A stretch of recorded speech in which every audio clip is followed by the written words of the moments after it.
Alors, d'abord, je veux voir quel crédit peut avoir cette théorie de réincarnation à vos yeux. On sait que la théorie de la réincarnation a été soutenue depuis des millénaires par diverses religions, par différents métaphysiciens ou philosophes ou religieux, mais elle s'est toujours heurtée à une difficulté essentielle pour devenir crédible parfaitement. C'est pourquoi, s'il y a réincarnation, nous n'avons pas donc de souvenirs précis des vies passées, au moins, tout du moins dans les aspects importants de la vie dernière vécue. Et s'il n'y en est pas ainsi, la réincarnation ne conserve-t-elle pas un caractère absolument théorique? Car si la vie disparaît, la vie passée disparaît dans le néant, sans laisser aucune trace, est-ce qu'on peut vraiment parler de réincarnation?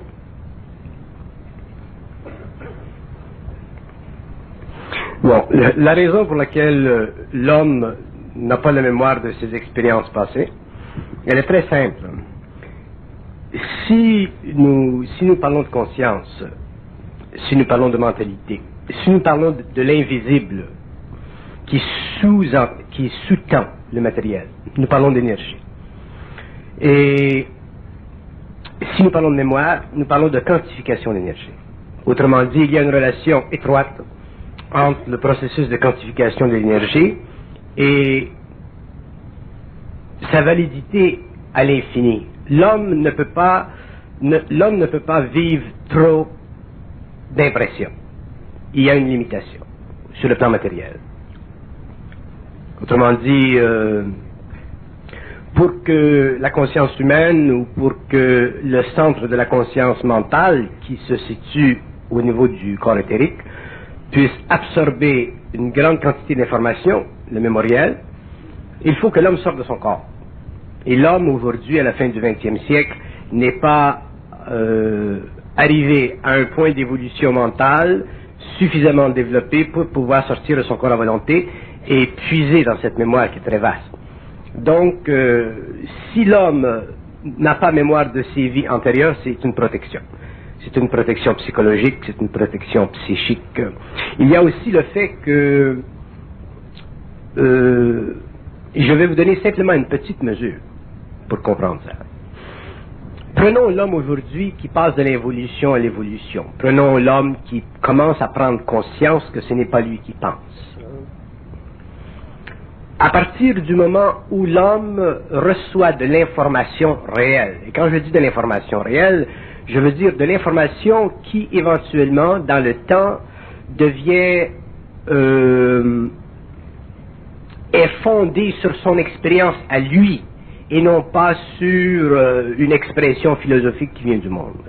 Autrement dit, à partir du moment où l'homme réalise que c'est comme ça, et qu'il peut identifier l'expérience par rapport à lui-même, et qu'il devient le juge de l'expression, à ce moment-là, il vit un choc de réalisation. Et ça, c'est simplement sur le plan de la conscience, c'est simplement sur le plan de l'ego, c'est simplement sur le plan de la pensée humaine. Donc l'homme qui est encapsulé dans la matière, qui vit une expérience culturelle pendant 20 ans, 30 ans, 40 ans, 50 ans, et qui réalise un jour par sa propre expérience, non pas par théorie ou par philosophie, mais par sa propre expérience, qu'effectivement il y a des dimensions en lui qui font partie d'un circuit universel, des dimensions qui sont totalement neuves à sa conscience, des dimensions qui font partie de l'évolution à laquelle l'homme nouveau aura accès, et qu'il commence à vivre ces dimensions, il vit un choc. Donc il vit une transformation, il vit même une initiation, il vit un décalage entre sa personnalité et sa personne, et seulement le petit fait cosmique que l'homme, que l'ego, que le moi subjectif, psychologique, n'est pas la source de la pensée, devient pour lui une réalisation suffisante pour transformer sa vie. Donc imaginez-vous si l'homme avait accès à volonté à du mémoriel antique, à du mémoriel faisant partie de ses vies sur le plan matériel ici, ou à ses vies venant d'une autre planète, l'homme ne serait pas capable d'organiser son mémoriel d'une façon ordonnée sur la Terre. Il serait totalement... il serait dévasté par l'expérience. Donc, avec l'évolution de la conscience, l'extériorisation du corps éthérique, la transmutation de la façon mentale chez l'homme de penser à la valeur des formes qu'il subit dans son mental, éventuellement, il pourra avoir accès à ce matériel. Mais ce qui le protégera contre cette grande masse d'informations, c'est le fait que rendu à ce stage d'extériorisation de sa conscience, autrement dit, rendu à ce stage où il sera capable de vivre sa mentalité d'une façon totalement objective et non subjective, c'est-à-dire non émotive, donc non colorée par la période expérientielle de son mémoriel depuis la naissance jusqu'à la conscientisation, il pourra vivre cette expérience sans en être démonté, sans en être affecté. Et là, l'homme aura accès à un grand tableau mémoriel de ses vies antérieures. Mais comme le centre mental et le centre émotionnel seront totalement séparés l'un de l'autre, l'homme ne pourra plus vivre les chocs de la mémoire. Donc ce qu'il vivra, ce qu'il pourra constater, ça fera partie d'un passé qui est extrêmement lointain et un passé qui lui permettra de réaliser que l'évolution de la vie sur la planète ou en relation avec d'autres planètes n'a rien à voir avec l'évolution de l'homme égaux en tant que lui-même, mais que cette évolution de vie a à voir avec l'évolution de l'homme personnage, de l'homme image, de l'homme esprit. Et à partir du moment où l'homme pourra vivre l'expérience en tant qu'homme esprit, c'est-à-dire en tant qu'homme totalement séparé du pouvoir de la mémoire sur son émotion, il aura accès à tout ce matériel et il pourra comprendre facilement tout l'acheminement cosmique, planétaire, interplanétaire et intergalactique de son évolution antérieure. Mais il ne sera plus affecté sur le plan psychologique. Pourquoi? Parce que déjà il aura dépassé le stage de la conscience planétaire. C'est le fait que nous avons une conscience planétaire que nous ne pouvons pas participer à une conscience cosmique. Et la conscience planétaire, elle est faite d'une quantité de mémoire qui sert aujourd'hui dans cette vie à la construction d'un pont entre le passé et l'avenir. Mais ce pont doit être éventuellement amené à une restructuration fondamentale, c'est-à-dire une restructuration qui n'est pas d'ordre philosophique, qui n'est pas d'ordre nominal, mais qui est d'ordre totalement psychique. Là, l'homme sera prêt à comprendre le phénomène de la réincarnation. Il sera prêt aussi à réaliser que dans le fond, la réincarnation, ça n'existe pas. Elle existe dans ce sens qu'il y a une connexion entre différents stages évolutifs de la mémoire planétaire. Mais comme l'homme, par le passé, n'était pas dans sa personne, qu'il possédait simplement une personnalité, déjà, il n'y avait pas en lui de conscience. Et n'ayant pas en lui de conscience, il ne pouvait pas posséder, comme il ne peut pas posséder aujourd'hui, la connexion psychologique de la valeur de la mémoire. Donc, dans ce sens-là, le phénomène de la réincarnation n'existe pas. Mais si nous le regardons d'un autre point de vue, si nous extendons ou si nous extrapolons le phénomène de la réincarnation et que nous l'amenons dans la sphère de la conscience cosmique, nous réalisons qu'il y a une continuité entre la perception fluidique de la mémoire sur les différents plans de conscience en évolution, à partir du moment où l'homme est extrêmement primitif jusqu'à l'âge moderne, ou entre l'homme moderne et l'homme venant d'autres parties de la galaxie. Mais il n'y a pas de connexion ou de valeur pour l'homme il n'y a pas de valeur il n'y a pas de valeur émotivo-subjective pour l'homme dans la perception de la mémoire, à partir du moment où il est conscient, parce que être conscient demain voudra dire que l'homme aura accès à l'infinité de sa progression, mais en tant qu'énergie donc, ceci voudra dire que l'homme aura accès à la perception vibratoire, énergétique de la valeur de l'image, mais en contact avec lui à partir de la source. Si nous parlons de la source de l'homme, si nous parlons de la source de la conscience de l'homme, dans des termes qui conviennent à notre symbologie spirituelle ou théologique moderne d'aujourd'hui, nous sommes obligés de dire que l'homme, par exemple, tel homme, X, a un ajusteur de pensée, que moi j'appelle le double. Que l'investigation archétypale nous amènerait à appeler des anges, des archanges, Mais à partir de l'homme, du moment où l'homme a une conscience cosmique, le mot ange, le mot archange, le mot guide spirituel n'a plus la même valeur. Pourquoi? Parce que l'émotion est éliminée de la conscience mentale. La conscience supramentale, c'est une conscience intelligente qui ne possède pas d'émotion. Ne possédant pas d'émotion, elle a accès à l'infinité de la mémoire, donc elle a accès à l'infinité du processus de vie, donc elle a accès à la compréhension de la valeur nominale de l'expérience mémorielle, donc de la personnalité. Mais elle est totalement libre de la valeur subjectivo-émotive de cette valeur nominale.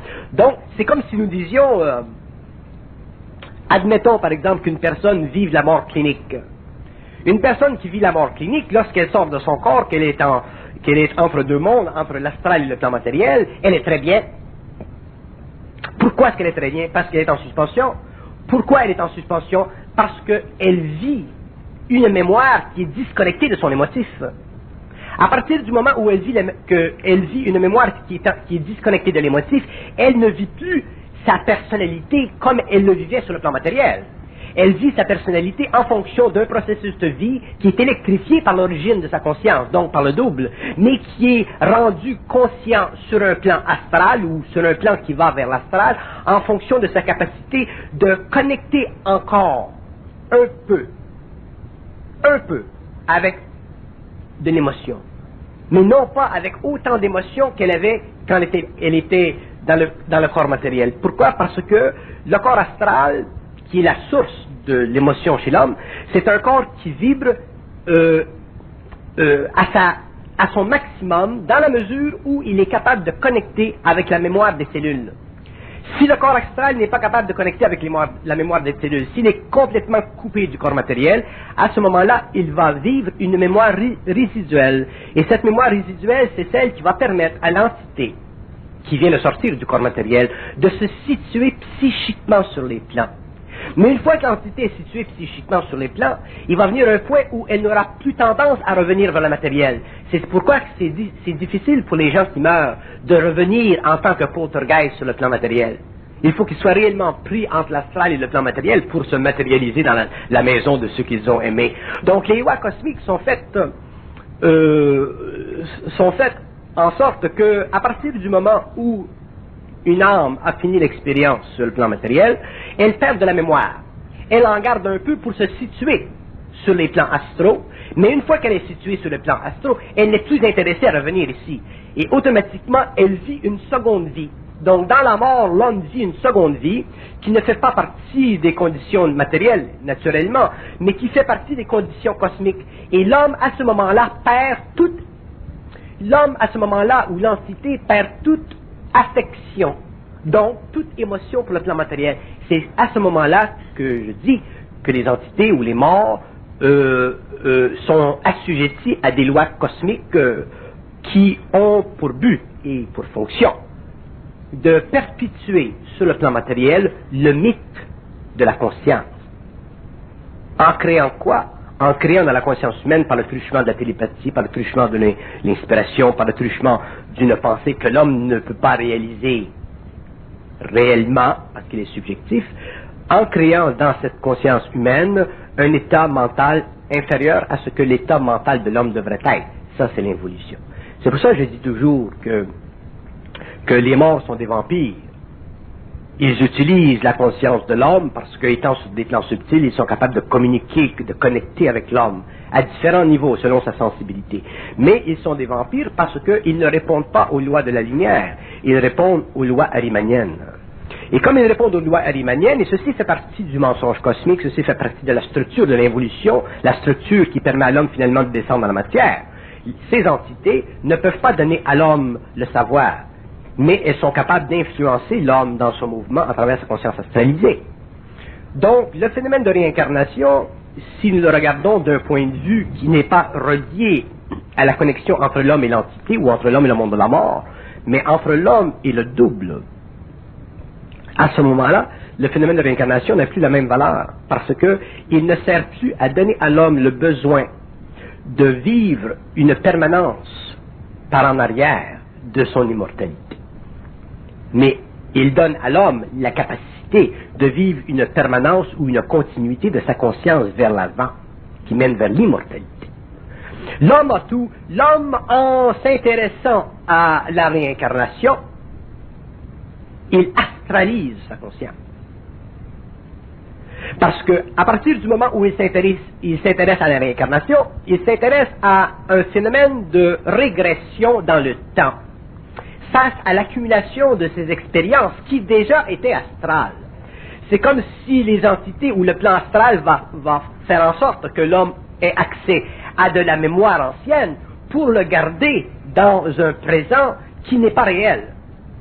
Alors que l'homme conscient, l'homme de l'avenir, l'homme nouveau, qui sera en dehors du monde de la mort sur le plan psychique, qui sera en contact avec le double, autrement dit, qui sera en contact avec lui-même, mais à une échelle de temps qui ne peut pas dévier de l'organisation normale de son énergie.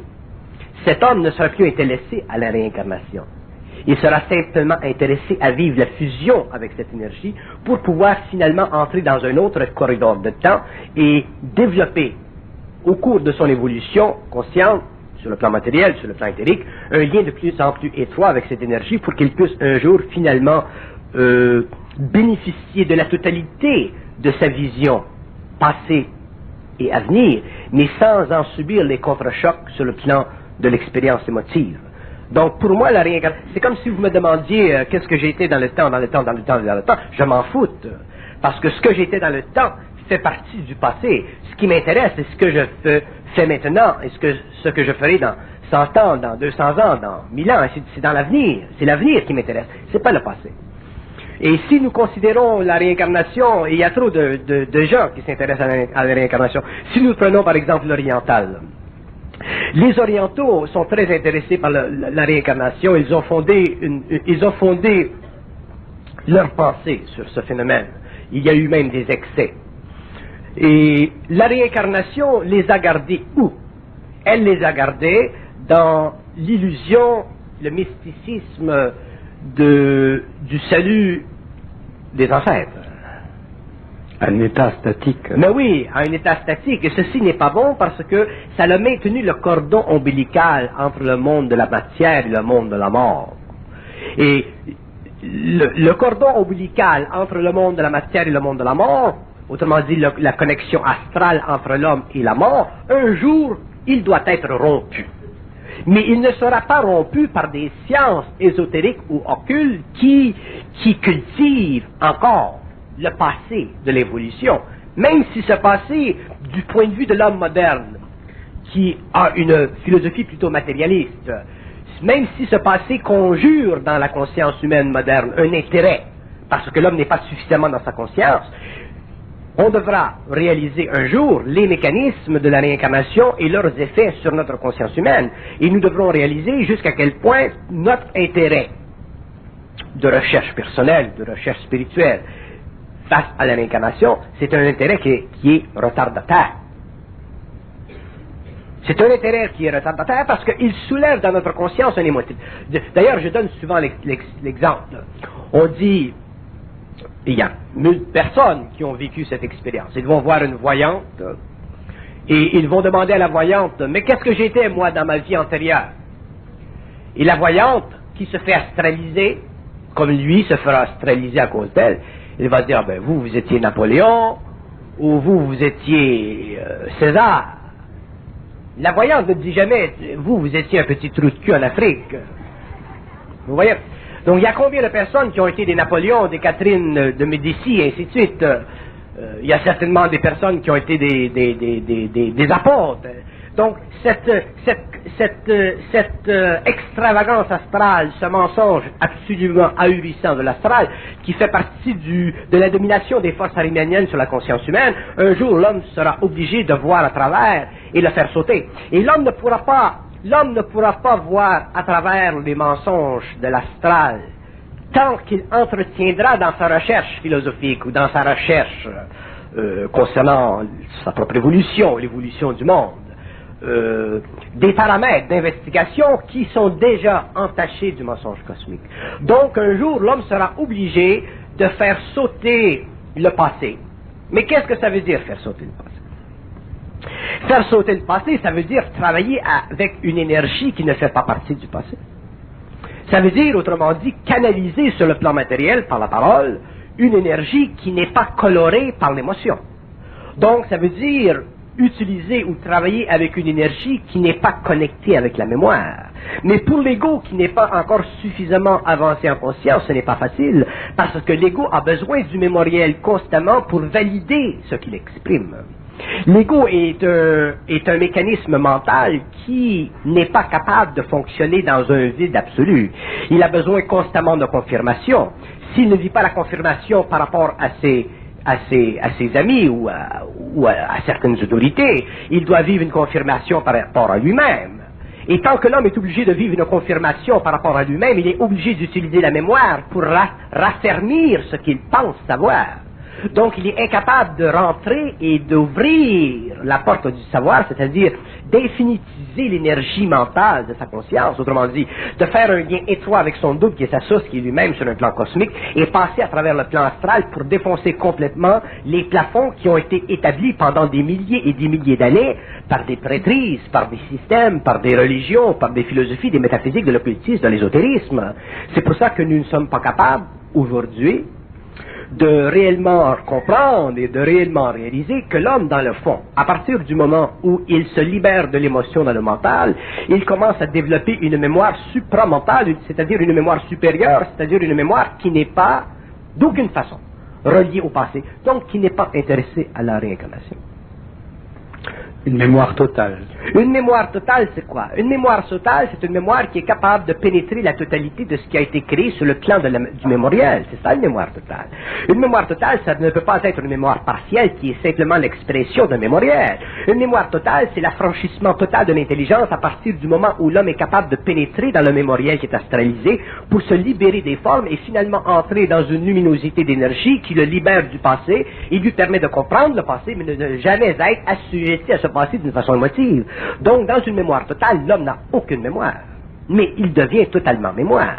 C'est-à-dire qu'il est capable de regarder tout le passé et le déchiqueter, le déchirer, pour libérer de ce passé l'énergie nécessaire à la conversion de son présent pour l'expression d'un avenir qui est certain dans la mesure de sa force et non pas certain dans la mesure de la confirmation qui vient de lui-même ou de la confirmation qui est établie dans ses rapports avec les autorités.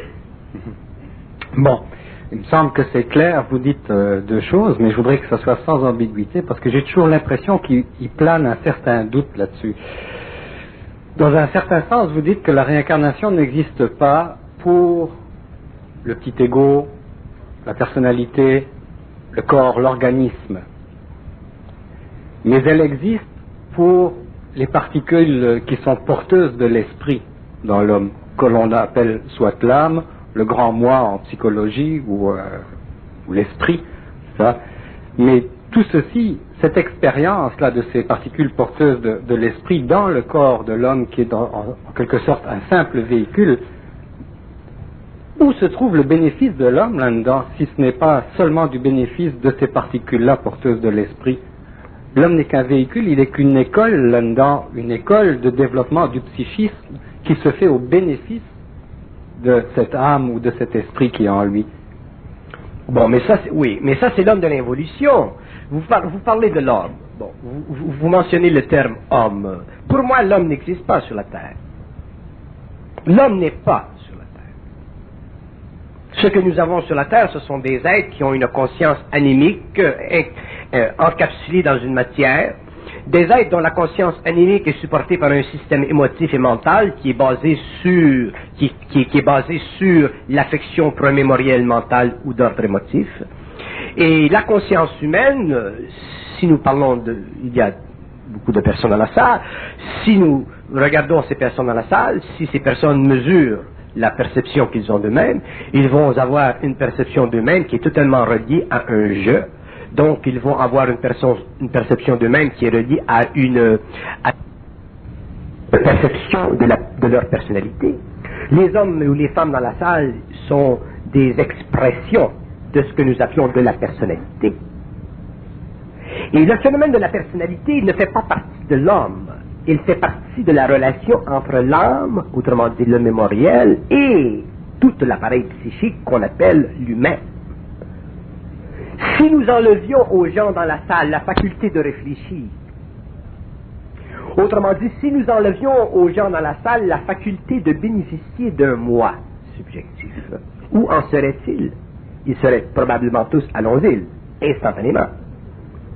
Parce que le moi n'est pas suffisamment intégré à l'énergie pour que ces êtres qui ont de la personnalité puissent bénéficier d'un vide plein et créatif dans la mesure où ce vide est connecté à une source cosmique qui est infaillible et intarissable, leur source réelle, le double ou la justeur de pensée.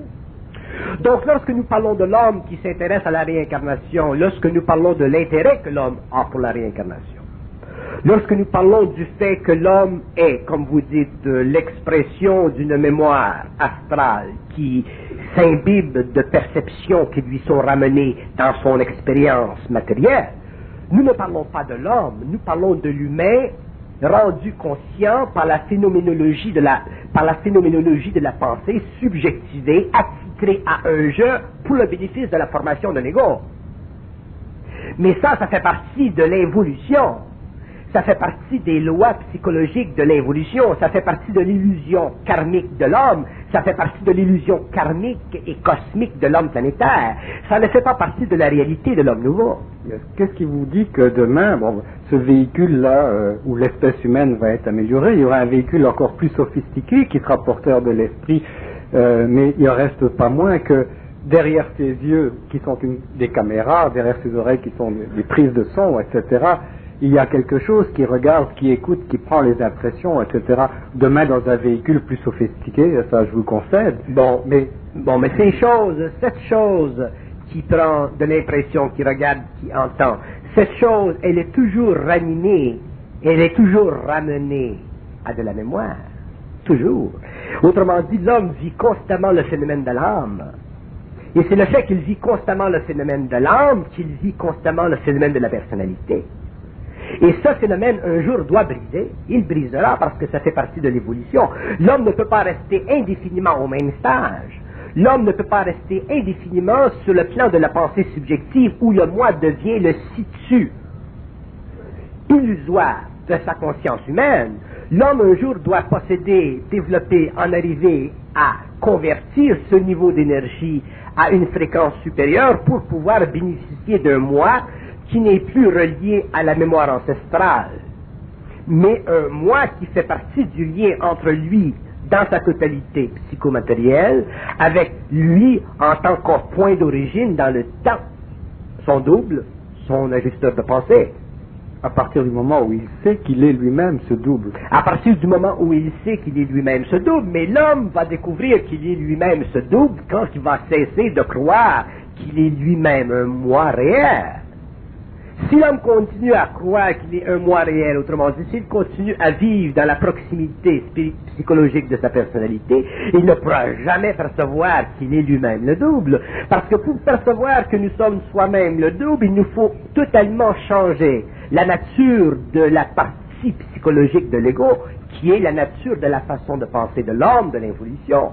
Donc, nous sommes obligés de nous instruire d'une nouvelle science psychique en ce qui concerne la validité philosophique et psychologique de notre prémisse, c'est-à-dire notre moi. Est-ce qu'on peut dire qu'à la limite, le double n'en a rien à faire de la souffrance de l'ego dans la matière, sinon que du bénéfice, il peut retirer des informations de cette souffrance-là? Le double est une dimension totalement cosmique Le double est une dimension totalement cosmique qui se sert de certains plans, de certains outils pour en arriver avec l'évolution à la construction d'une totalité matérielle. On emploie, je vois dans les paroles des gens ou dans les littératures, on parle de l'âme, on parle du matériel et on parle de l'esprit. Il y a une très grande différence entre l'âme et l'esprit. L'esprit, c'est une énergie point final, prépersonnelle, qui n'a aucune composante mémorielle. Donc l'esprit, c'est de la lumière. L'esprit, à cause de sa nature, de son essence, a la capacité de créer à volonté les conditions nécessaires à la perpétuité de son essence sur les plans ou vers les plans inférieurs, donc ce qu'on appelle la création. Mais la mémoire, l'âme, c'est pas la même chose. L'âme, c'est de la mémoire accumulée, l'âme, c'est de l'énergie qui fait partie de l'expérience sur les planètes. L'esprit ne fait pas partie de l'expérience sur les planètes. L'esprit est une source impérissable d'énergie qui crée et qui permet l'expérience sur les planètes. Dans ce cas-là, est-ce que c'est l'âme qui est immortelle et qui se réincarne? Est-ce que c'est cette banque de données? Entre deux vies, qu'est-ce qui se passe avec l'âme? L'âme ne meurt pas, parce que l'âme, elle va sur les autres plans. Pour qu'il y ait mortalité, c'est dans la matière qu'il y a mortalité. Donc l'âme se retire sur un plan qu'on appelle le plan astral. Mais l'âme est obligée, avec l'évolution, de revenir dans la matière pour recomposer avec elle, pour en arriver éventuellement à ce que l'esprit puisse l'utiliser dans la conversion totale de l'énergie. La fonction de l'âme dans l'homme, ce n'est pas à long terme de permettre à l'homme de maintenir une conscience subjective égoïque d'un moi personnalisé. La fonction de l'âme, c'est, dans le long terme, d'amener ou de permettre une connexion cosmique entre cette source et le plan planétaire. C'est-à-dire le plan où la conscience peut manifester cette lumière à travers toute une hiérarchie de composantes qu'on appelle le système psychique humain. Mais l'âme de l'homme aujourd'hui, à cause de la réincarnation, à cause de l'évolution, n'est plus nucléaire. Elle est totalement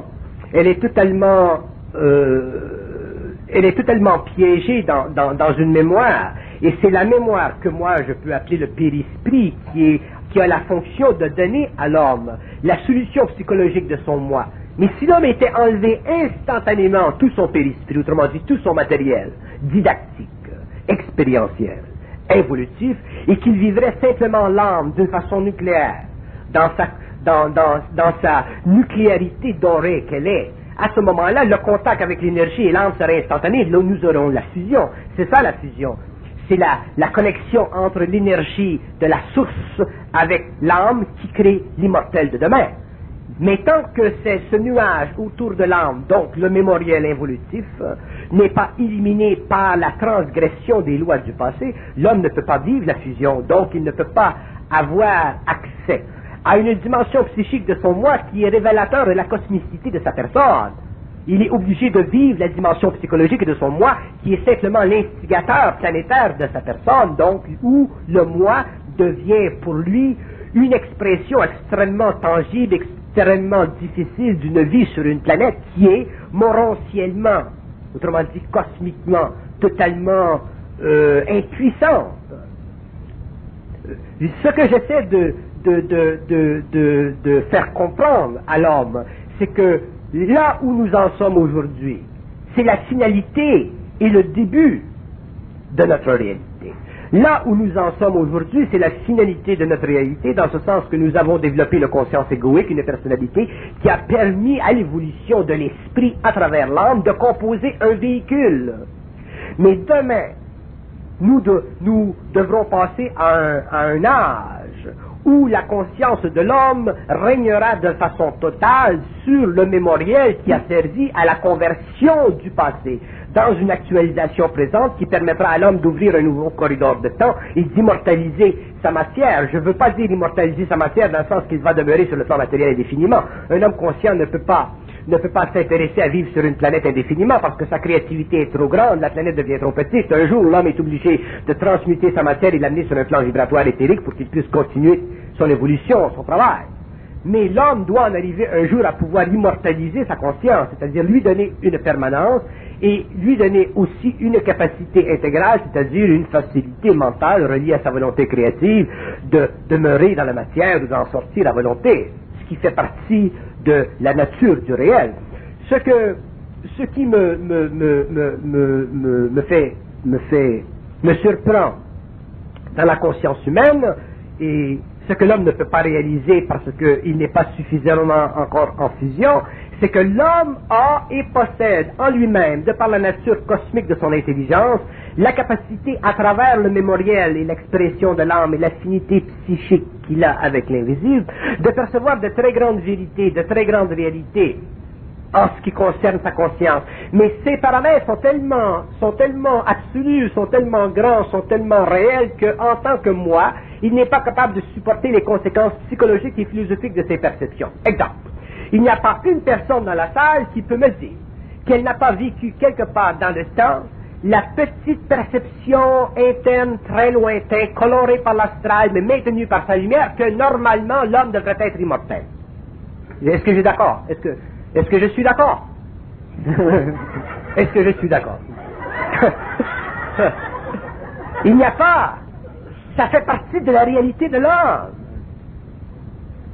Donc, si nous demandons à ces hommes et à ces femmes d'établir un morceau de papier, certains principes de réalisation extrêmement lointains dans leur conscience, mais qui filtrent à travers le mémoriel de l'âme, ils vont dire, moi, ce que vous me dites là, M. Bernard, j'ai déjà pensé à ça, moi j'ai déjà pensé à ça, et moi j'ai déjà pensé à ça, et moi j'ai déjà pensé à ça. Tous les hommes ont déjà pensé à ça, parce que tous les hommes ont une conscience cosmique qui n'est pas validée planétairement. Pourquoi? Parce que nous vivons notre conscience par rapport à des façons de penser qui ont substitué notre réalité pour une convention psychologique, psychique, ésotérique, métaphysique, quelle que soit, sanctionnée par l'histoire, mais totalement supportée par l'astral. Autrement dit, on est passé de la simplicité de l'esprit à la complexification de l'âme. Voilà. Voilà. Autrement dit, Exactement. le réel est très simple. Le réel est très simple. Mais le mental complique tout. Le mental complique tout, donc avec l'évolution et ainsi de suite, pendant des millénaires, nous sommes arrivés aujourd'hui à une situation qui est extrêmement pénible pour nous. Ça demande extrêmement de force. Il y a des gens, par exemple, dans le monde, des sensibles, des perceptifs, et ainsi de suite, des psychiques. Il y a des gens dans le monde qui ont de très grandes perceptions du réel. Et je rencontre souvent ces gens, ils me disent, ah, mais ce que vous dites, je le savais, mais je dis, ben oui, vous le saviez, vous n'allez pas tout de même croire que je suis le seul à savoir. Tous les hommes savent. Mais, aussitôt qu'un homme sait, on lui dit, ah, ta gueule. Moi, on me dit pas ça parce que j'ai tellement de force que je les écrase, les gueules. Mais l'homme qui n'a pas ma force, l'homme qui n'a pas vécu ma souffrance, qui n'a pas passé à travers l'astral, et qui dit à l'autorité, à n'importe quelle autorité, ceci, je le sais. On va dire, mais écoute, bonhomme, hein. Et donc, que voulez-vous que le petit homme, c'est pour ça que je parle du petit homme, pas dans un sens péjoratif, mais dans le sens de cet homme qui a été dominé, maintenu par ses pères, que voulez-vous que ce petit homme en vienne un jour à s'affranchir? Que voulez-vous qu'une personne dans la salle qui a 7, 8 années, 10 ans de scolarité, qui n'est pas capable de parler sa sensibilité interne d'une façon précise, correcte, avec la puissance de sa conscience mentale, que voulez-vous que cette personne puisse aller dans un cégep, dans une université, écrire un livre de ce qu'elle sait? De temps en temps, elle va rencontrer des gens qui ont une oreille suffisamment sensible à ce qu'elle dit. On va dire, ah oui, c'est intéressant. Mais c'est simplement intéressant. Donc, l'ego n'a pas de support collectif pour engendrer dans le monde la puissance créative de sa perception interne. C'est pour ça que l'instruction qui s'établit dans la province de Québec est une instruction dont la fonction est quoi? Non pas d'instruire, mais de faire finalement réaliser à ces gens qui sont dans le monde que l'homme possède une dimension intégrale chez lui et qu'il peut avoir accès et qu'il a accès à cette dimension intégrale dans la mesure où il est prêt à cesser de jouer le jeu du passé et à commencer à vivre l'aspect créatif de sa conscience qui est enterré, mais la supporter, cette conscience. Ce n'est pas facile pour un ego de rendre compte ou d'exprimer dans un monde qui est dans sa totalité presque globale, anti-réel. Ce n'est pas facile. Moi, effectivement, pour moi, c'est facile d'aller en France et de parler du monde ou de rencontrer des gens. Pourquoi? Parce que tout ce qui est personnalité a été transmis en personne, tout ce qui est mémoriel a été neutralisé, tout ce qui est astral a été détruit. Donc, pour moi, affronter les rois de la sagesse, ça ne me dérange pas, pour les rendre finalement conscients qu'ils sont les pauvres de l'ignorant. Mais l'homme qui est dans le monde, l'homme qui a aussi cette force en lui-même, qui est cette force, il faut qu'on lui dise, mais écoute, bonhomme, tu l'as ta propre autorité. Attends pas que quelqu'un te la donne. Jamais personne ne va te donner l'autorité. Moi, je la donne l'autorité parce que je connais les lois du mensonge cosmique. C'est pour ça que c'est facile pour moi de dire au petit Tom dans la campagne, mais ce que tu dis, mais c'est ça, ou ce que tu dis, c'est ça, ou ce que tu dis, c'est ça. Mais les hommes ne sont pas prêts à donner du crédit aux hommes parce que les hommes ont une conscience astralisée, les hommes ont une conscience du pouvoir, les hommes ont le besoin de devenir des maîtres. Les hommes, si les hommes sentent moindrement quelque chose qui est au-dessus de la masse, ils veulent aussitôt avoir une confirmation de ce qu'ils sentent, donc ils veulent une congrégation pour les supporter. Moi, je m'en fous de la congrégation, je vis ma vie seule avec ma fille et ma femme. Donc, l'homme, un jour, sera obligé de réaliser que pour supporter son savoir, pour sortir des lois de la réincarnation, pour sortir du passé, et pour commencer à vibrer et à rendre, par la parole, par les écrits, par l'architecture, par la science, ce qu'il est, ce qu'il sait, il sera obligé de souffrir la lutte, le combat de son propre doute. Est-ce qu'il y a un rapport entre l'homosexualité et les réincarnations successives de l'âme? Oui. Oui, l'homosexualité, c'est un phénomène astral, c'est un phénomène qui fait en sorte que des hommes ou des femmes, sur le plan matériel aujourd'hui, vivent une grande souffrance dans l'esprit, parce que la mémoire de l'expérience antérieure n'est pas suffisamment éteinte. Imaginez-vous que vous êtes un homme, vous mourrez demain matin, on vous chie de l'autre côté, et on vous renvoie tout de suite. Quand vous allez revenir, supposons que vous revenez dans un corps de femme. Si vous n'êtes pas suffisamment de l'autre côté pour assez longtemps pour éteindre la mémoire, je vous ai dit tout à l'heure que la mémoire, lorsqu'on arrive de l'autre côté, on en perd, mais il en reste. Si vous n'êtes pas suffisamment de l'autre côté pour la perdre finalement cette mémoire, vous allez revenir dans un corps de femme avec un peu c'est quoi votre premier nom? Léon. Ça fait 15 ans qu'on est ensemble. Payotte. Oui. François. Donc vous allez revenir avec du François Payotte. Donc si vous revenez avec du François Payotte dans un corps de femme, c'est évident que les draps vont sauter. Alors c'est ça le phénomène de l'homosexualité. Donc les hommes ou les femmes qui vivent ce phénomène, il y en a beaucoup parce que nous sommes à la fin d'un cycle. Quand nous sommes à la fin d'un cycle, il y a toujours beaucoup d'homosexualité. Ceci a été traité historiquement par les sociologues, par les historiens. Pourquoi? Parce que tout le monde de l'autre côté est énervé quand ça va mal. Donc quand ça va mal, sur le plan matériel, c'est une grande expérience pour l'autre côté. L'autre côté, plus ça va mal, mieux c'est pour eux. C'est pas comme ici, quand ça va mal ici, ça fait réellement mal. Mais lorsque nous sommes de l'autre côté, et que ça va mal ici, ça fait partie de l'expérience de l'âme. Donc tout le monde, c'est plein d'âmes là qui cherchent des situations pour descendre et s'incarner.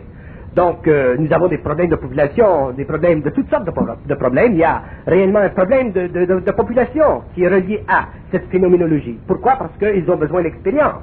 Donc à la fin d'un cycle, il y a beaucoup d'homosexualité. Quand les Indiens ont été neutralisés par Cortés, je dirais même détruits par Cortés, il y a eu beaucoup d'homosexualité. À la fin de la Grèce, à la fin de la Rome antique, il y avait beaucoup d'homosexualité. Et à la fin d'un cycle, il y a toujours beaucoup d'homosexualité. Pourquoi? Parce que tout le monde de l'autre côté est pressé de revenir ici pour vivre de l'expérience. Donc je dis aux gens qui vivent la souffrance de l'esprit sur le plan de l'homosexualité ou du lesbianisme, ou appelez ça comme vous voudrez, je dis que ça fait partie de la souffrance de l'esprit, c'est à eux, en tant qu'égaux, de se désengager de la valeur morale, de la culpabilité reliée à ceci. Et s'ils sont capables de se désengager de ceci et de comprendre le phénomène de l'homosexualité dans un tableau qui éventuellement sera expliquer au public, ils pourront probablement éventuellement neutraliser cette mémoire et revivre une vie sexuelle hétérosexuelle, autrement dit où les lois biologiques seront respectées en fonction de ce qu'elles ont été programmées au cours de l'évolution. Mais pour le moment, les gens qui vivent cette situation, qui n'est pas une aberration, excusez-moi, mais cette situation, cette expérience de vie, cette expérience de l'âme, cette souffrance de l'âme et cette souffrance de l'esprit, doivent d'abord, pour commencer à neutraliser ce phénomène, de commencer à cesser de se culpabiliser. Allez pas demander l'avis à des gens qui ont une conscience morale trop perfectionniste. C'est évident qu'ils vont vous répondre de façon négative. Mais allez voir des psychologues. Il y a des psychologues aujourd'hui dans le monde qui sont un petit peu plus avisés, plus intelligents. Il y a des médecins qui sont plus intelligents. Mais si vous allez demander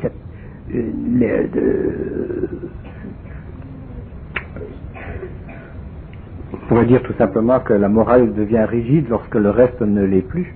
La morale devient rigide lorsque le reste ne l'est plus, oui, c'est juste.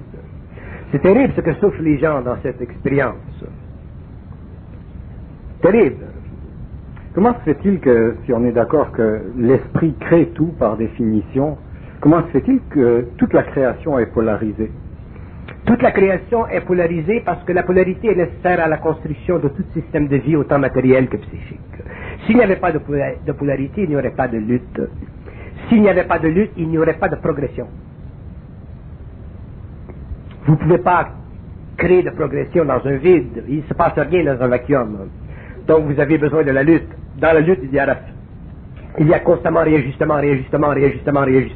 C'est ça qui fait partie des lois du yin et du yang, des lois de la polarité, des lois de l'évolution. Mais à partir du moment où l'homme va se conscientiser sur la Terre, à partir du moment où l'homme va entrer dans une fusion de plus en plus intégrale, il vivra de moins en moins cette polarité. Donc il ne vivra plus la lutte interne de l'âme. Il ne vivra plus par rapport au bien et au mal. Il ne vivra plus par rapport à la culpabilité qui fait partie de la sordide aventure astrale à travers l'ego. Il va vivre simplement par rapport à la synthèse de sa conscience créative. Donc il regardera le mal et il comprendra pourquoi. Il regardera le bien et il comprendra pourquoi. Mais lui, il sera totalement libre du bien et du mal.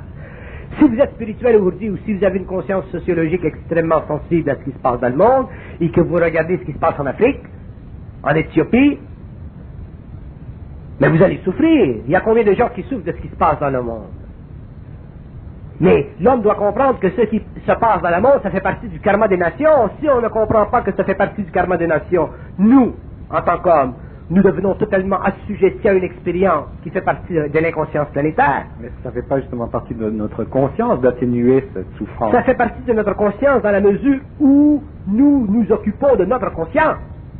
Commencez à vous occuper de votre conscience et ensuite les pouvoirs de l'homme se grandiront sur la planète et éventuellement l'homme pourra faire des choses pour transmuter la conscience sociale dans le monde. Pensez-vous que l'homme aujourd'hui avec son inconscience, quelles que soient les Éthiopies, quels que soient les systèmes qui existent, quelle que soit la polarité, quelles que soient les bonnes volontés, croyez-vous que l'homme va changer ce qui se passe dans le monde? Nous sommes dans une situation aujourd'hui qui est totalement fragmentée, qui se remplit de plus en plus, où le pouvoir du feu devient de plus en plus grand, de plus en plus activé contre le pouvoir de la matière. Il y a combien de personnes dans les gouvernements, dans les institutions, dans les agences internationales qui veulent faire de grandes choses? Je lisais dernièrement dans un journal où on disait, et ça c'était au niveau de la politique internationale, on disait, même je crois que c'était en relation avec la situation Irak-Iran, on disait, mais oui, il y a des saints hommes, il y a beaucoup de saints hommes qui veulent faire de grandes choses. Mais il y a des lois astrales sur la planète. Il y a des choses qui ne se font pas, qui ne peuvent pas se faire avant un certain temps. Ça prend un pouvoir intégral sur une planète expérimentale pour changer l'orientation de cette planète et créer les fondations d'une nouvelle civilisation. Mais ce n'est pas l'homme qui peut se donner ce pouvoir. Donc l'homme, en attendant, vit le karma de la planète. S'il se conscientise, il vivra sa relation avec la planète ou ce qui se passe dans la planète ou sur la planète d'une façon différente. D'une façon totalement dégagée émotivement et mentalement. Ceci ne veut pas dire qu'il ne sera pas intéressé à ce qui se passe en Éthiopie, mais il va comprendre ce qui se passe en Éthiopie. C'est l'important. Je vous donne un exemple. Regardez le phénomène de la nucléarisation de Hiroshima et de Nagasaki. Les Américains, les Japonais, dans leur militarisme fanatique, attaquent Pearl Harbor.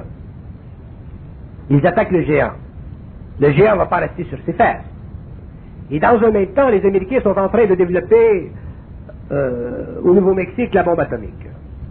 Donc ils découvrent la bombe atomique. Il faut qu'ils l'essaient. Ils ne sont pas essayés chez eux. Ils l'essaient où? Ils l'essaient dans le terrain de celui qui vient d'attaquer. Nagasaki, Hiroshima disparaît. Le monde entier sait que l'Amérique a la bombe atomique. Truman, qui a été poussé dans cette expérience, n'a pas regardé le phénomène de la bombe atomique à partir d'un point de vue de conscience universelle. Il a vécu des impulsions. Mais la bombe atomique que les Américains ont eue en 1947, elle a permis quoi? Elle a permis aux Russes, qui préconisent une idéologie à long terme, révolutionnaire et expansionniste, de savoir qu'il y a quelqu'un de l'autre côté de l'océan qui est prêt à les blaster s'ils font trop de grabuge. Et c'est pour ça qu'il n'y a pas eu de Troisième Guerre mondiale. Mais nous sommes des savants de la sociologie, nous sommes des savants des petits sentiments sociologiques, des petits sentiments humanistes. Nous allons dans les rues en Europe, en Amérique, et nous disons « Ah, abat la bombe, abat ci, abat ça ». Et la première chose, c'est que nous enlevons le seul pouvoir que l'Occident avait contre une idéologie, et nous commençons à donner du pouvoir à une autre idéologie. Pourquoi? Parce que nous sommes humanistes. Il n'y a personne dans le monde, ni les Russes, ni les Américains, ni les Européens, ni les Sud-Américains qui aiment le phénomène de la bombe atomique. Personne. Personne ne veut faire sauter la planète. Personne n'est intéressé à faire sauter la planète. Mais il y a des lois dans la polarité des nations, et politiquement, nous ne sommes pas suffisamment intelligents parce que nous avons des sentiments humanistes. Nous sommes des étudiants universitaires qui partons à la conquête du monde. Nous voulons changer le monde. Et ça prend des restants 72 qui meurent, qui dit, moi, quand j'étais jeune, je pensais que je savais tout, que j'avais accès à savoir tout, et maintenant j'ai 72 ans et je m'aperçois que je ne sais rien. Donc ceux qui mènent le monde s'aperçoivent qu'ils n'ont pas le pouvoir à leur discrétion qu'ils croyaient posséder. Pourquoi? Parce que le tableau mondial, politique, économique, financier, guerrier, sociologique, c'est un tableau qui ne fait pas partie, qui n'est pas dans les mains de l'homme, parce que l'homme n'est pas sur la Terre.